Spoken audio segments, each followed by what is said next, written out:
we are certainly blessed with great weather today for this event. More people keep wandering in, and we hope those of you out there in the fringes are listening as well. We invite you to come on in and join us. Stay here. We're going to be here till about 4 o'clock. Our next speaker has driven quite a ways to come be with us. I knew many, many years ago his name from hearing it on the radio on a station up in the Greensboro market when I was teaching college up there. And, you know, you build that image of a radio personality. And yet the man that I got to know later was far different. Mr. Bill Flynn is one of those citizens who's devoted a lot of his time and personal interest in becoming more educated on our Constitution. He speaks frequently to it in public. He certainly supports it on his radio show. And regardless of where you are in North Carolina, you can tune him in the mornings between 7 and 10 on WEGO, the Eagle. It's 980 AM out of the Winston-Salem market, but it's available online, streaming over the internet. So all you got to do is Google Eagle 980 AM Bill Flynn, and it'll pop up, and you can listen to his show all morning long. It's my pleasure to introduce to you the host of the morning radio show, Mr. Bill Flynn. How are you?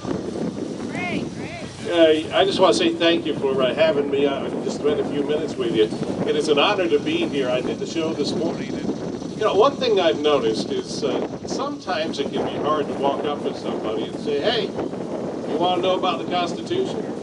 That's a hard sell. Or, hey, you want to know about the Declaration of Independence, and you know about these things. But sometimes finding the way to make the point can be a challenge. So what I like to do, and try this and see if it helps you, just by observing what's going on around you, what people are already talking about, and then find a way to bring in, as a measure of what you're seeing and hearing, is this good government? As Barney Fife once asked Andy on the Andy Griffith Show. And last night there was a meeting at the Winston-Salem City Council, and they were upset with the folks down the hallway right here because we changed the concealed carry laws in North Carolina. How many of you know about that? Yeah. What do? We liberated people to be able to do more of what their unalienable rights allow them to do. And you probably can guess how the city of Winston-Salem responded. They were not happy. They said it this way: Raleigh has now restricted us from controlling. And I would posit to you, that is exactly what our founders had in mind, to stop the government from controlling us. Would you agree? And we need to hold, and how do we know that? And we need to hold these people accountable. We need to speak out about them. We need to make a judgment about the veracity, not just of their decisions, but of the law itself. Also yesterday, down with our friends in Rowan County, the Rowan County Commissioners found themselves in the crosshairs of a lawsuit. The lawsuit essentially said, listen, you cannot use the name Jesus Christ at your commissioner meetings. And so, guess what they did? They stopped. And yesterday there was a rally of folks in Rowan County. It was called the Illegal to Pray Rally. And they were hoping for a handful of people. And I, on the radio this morning, interviewed a man by the name of Jim Isley, who gave me a crowd estimate of between 2,000 and 3,000 people that showed up, that said, listen, we will not just stand back and allow a steamroller to remove the very foundations of liberty in our country. That's what you and I have to do. And let me make this suggestion too, and I learned this from the radio business. There's not a whole lot of things I could transpose from radio into the work that maybe you're doing, but this is definitely one. When you look around and you're talking about constitutional issues and about the founding of our country, if you recognize the faces all around you, you are in the wrong place. We have got to get the message out to people that don't know, that maybe don't care, and don't know why it's important for them to care. But you and I know. I mean, we talked about the word liberty, one of our speakers earlier. The founders also understood that word to mean this: free to pursue the will of God in your life. That's the idea of self-governance. And as long as we're self-governing, guess what? We need less government to control us. Somehow, the people in Washington don't seem to understand that. Would you like to change that view from Washington? How do we do it? Any ideas? We got to stand up, and we got to speak out, and we got to point fingers. And that may be hard. It may seem impolite at first, but we have to do that.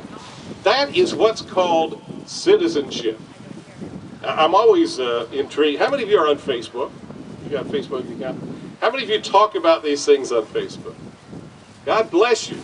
Don't be shy about it. But I'm always amazed that, well, for instance, American exceptionalism. Isn't it interesting? The biggest voice on American exceptionalism is the president of Russia. Shouldn't that be the president of the United States? Shouldn't that be every member of the House and Senate? And it makes you wonder, do they believe that America is exceptional? Well, I posted a piece about American exceptionalism, and boy, can you imagine the blowback I got from the loopy left? I'm sure some of you can. But the idea of exceptionalism doesn't come from the fact that you and I think we are a better breed of humanity, or somehow that we have a greater grasp of what it is to understand God and country. Really, it's founded and put in writing, codified, even in our most fundamental founding document, the Declaration of Independence, that we are created equal, that we have creator-endowed rights. That is the fundamental nut, base core of what it is that is the basis for American exceptionalism. Nobody else had ever done that when it came to developing a country until that time. And you know what? Nobody has yet done anything better in the world we live in today. Now, if you listen to Justice Ginsburg, Ruth Bader Ginsburg, she will say things like, well, if I was starting a country today, I would not use the United States Constitution. And I think it's important to remember this on Constitution Day. Did she or did she not take an oath? Well, a Supreme Court justice said she would look to the Constitution of South Africa. Now, how many of you know what's in the South African Constitution?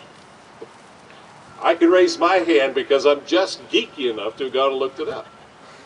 And here is the difference between the United States Constitution and the South African Constitution. The United States Constitution is based on the idea that you are endowed by your Creator with rights. And it is the job of government to protect those rights. Never to be ambivalent to them, and God forbid ever to be hostile to those rights.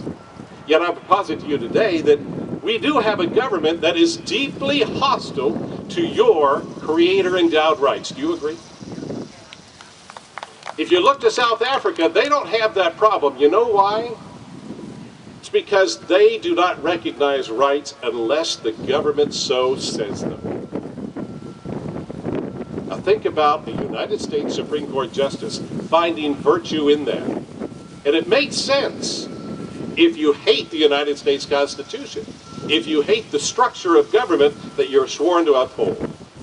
Have you noticed that we're going through a time now when we used to see the Constitution kind of chipped away at? Well, we're just going to take away a little bit of the First Amendment. Or we're going to tweak in a little bit that Second Amendment. Have you noticed now there is a discussion about whole cloth removal of the United States Constitution? And do you know why? Because it is the last anchor, it is the last barrier between you and an absolute tyranny, whether a global government or otherwise. And that cannot be tolerated by the Marxists, the statists, the communists, you name it. They hate the Constitution. And I would submit it's very hard to find a Constitution when you go across the country and visit political booths. I'm sorry to say, it's not prevalent enough in the Republican Party, and it's almost entirely absent in the Democrat Party. We need to be able to speak that truth, don't we? We need to hold these people accountable to this. Constitution is very clear. It talks about rights and powers. Sometimes we use the term states' rights, and that's really a misnomer, because states and authorities only have power, and that power comes from something called the consent of the governed. That means you and I are the final repositors of that. We allow people down the hall here and in Washington, D.C., we allow them the honor of utilizing our power with our consent. Our rights, by the way, are a different thing. Our rights are only something you and I have. We don't have collective rights. We don't have a collective right to speech. We have an individual right to speech. We don't have to wait to go into an arena to say, hey, I want to shout. We can shout right now, right here, with what you think is important. That's part of the beauty of being an American. That's part of being exceptional. And it is up to the government to always support that. Some will argue the Second Amendment regarding the ability to keep and bear arms is a collective right. They are wrong, and they are liars if they continue in that error. It is an individual right. It cannot be a right unless it resides here in you. Unalienable means it is not separable from you, that you were born with it, you were endowed with it. It's important for I bet you right now, our young homeschoolers over here have more knowledge of the United States Constitution and the Bill of Rights and the Declaration of Independence than many of people that have sworn an oath to uphold that document. I've had the honor to teach on a cruise ship about the United States Constitution. I've had the honor to teach a 5-night series at our church called The Anatomy of Church and State. And don't let anybody tell you the church and state are intended to never meet. It was the church that started the state. And the only reason we have liberty, because people like the black robe men. You remember those in history? You do? They were standing behind a pulpit. They pulled off their robes and they were ready to march into war for a heavenly cause of liberty. You and I stand in the shadow of the greatness of people like Thomas Jefferson and George Washington and James Madison, Benjamin Franklin. And I will tell you, there's an effort underway for us to misunderstand them. An effort is underway to rewrite the history. 34% of the quotes that we see from our founding fathers have a biblical foundation. 34%.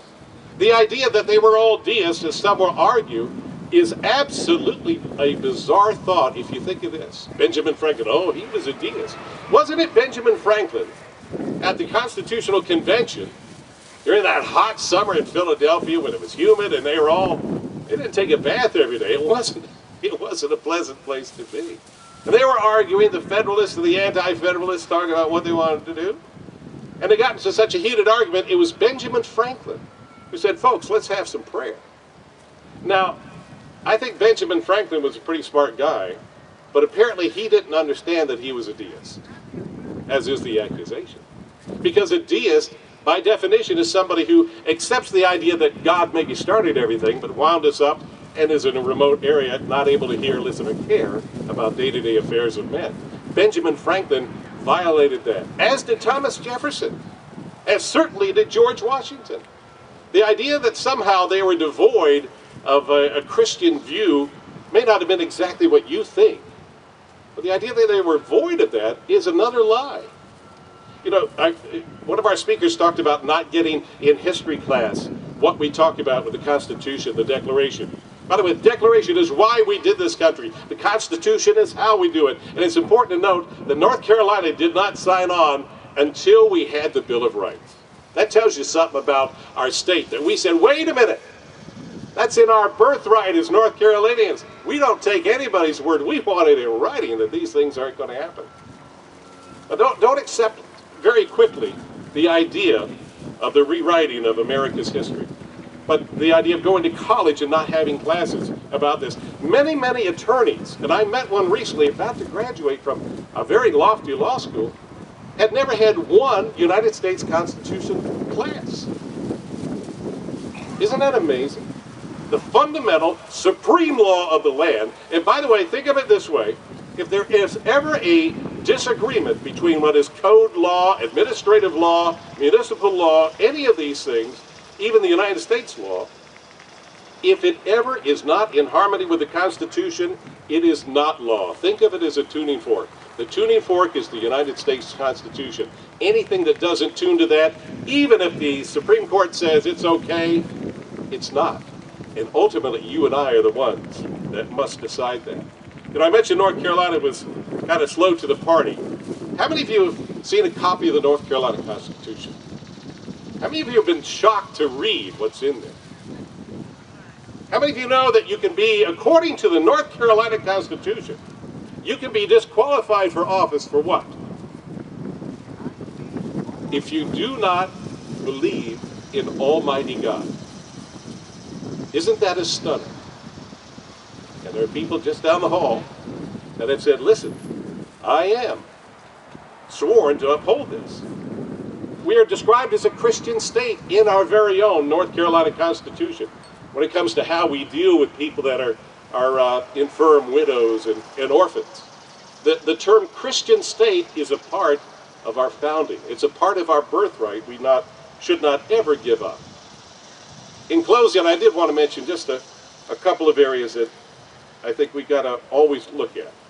We have to look at what it is that's so great, so inspiring, so wonderful that you and I have inherited just by virtue of being born in the United States here. What we have is something no other country has, and every other country should aspire to if their heart is focused in the right way. And that is liberty. That is freedom. That is the job the government must provide. And that you and I never signed off to say the government doesn't have to do that anymore. So what can we do when we see the Department of Health and Human Services literally coming into people's houses to do surveys about how healthy they are and making stories and connections between mental health and the fact that maybe you smoke cigarettes? This is happening in America today. Our Fourth Amendment, by the way, is vanishing right before our eyes. If you wonder about all of those agreements you never read but click with software or your cell phone or what have you, that's where your Fourth Amendment is being vaporized. That's how these federal agencies get your information, through the coercion of the companies you have done business with. We've got to fix that. But we also have to understand a couple things. It's up to us. We have the highest title in the land in the sense that we are citizens. You know who has to be responsive to that? Not just government. Every level of government. Every side of government. We stand in judgment of it every day, and we must speak out. A couple things. What can you do? Well, you can join us September 28th at Jomeokee Park in Pinnacle, North Carolina. There's going to be a huge rally of folks talking about these things, and my hope is that we're going to see faces that you haven't seen before, that I haven't seen before. So join us September 28th. What else can you do? You can get out and support candidates that speak and understand what you know is essential for our country. And here's another thing. If you can't find that candidate, you be that candidate. Is anybody running for office in our crowd? There's one back there. I hope you've read the Constitution. You have. Wonderful. But we need to, it's up to us to take the reins. It's not up to us to say, well, they're the Supreme Court, they're the experts. No. In America, you and I, the consent of the governed, we are the experts. And one last thing, I would encourage you to teach the Constitution to your children, to your friends, to your neighbors. The idea that you have to have a degree, I mean, how many of us are Sunday school teachers? How many of you that are Sunday school teachers wrote the Bible? You didn't. But by golly, you can present it. And I want to encourage you to do that with your civic group, your church, any organization where you have people that are connected with you. This is how we change the country. This is not radicalism, it's restoration. It was Thomas Paine that said, it is the duty of the patriot, it is the duty of the patriot to protect his country from its government. That's what you and I are up against right now. Godspeed to you in that mission, and what an honor it is to be with you. My name is Bill Flynn. Join me on the radio. I'll be there tomorrow, and I'll talk about you. Have a great day.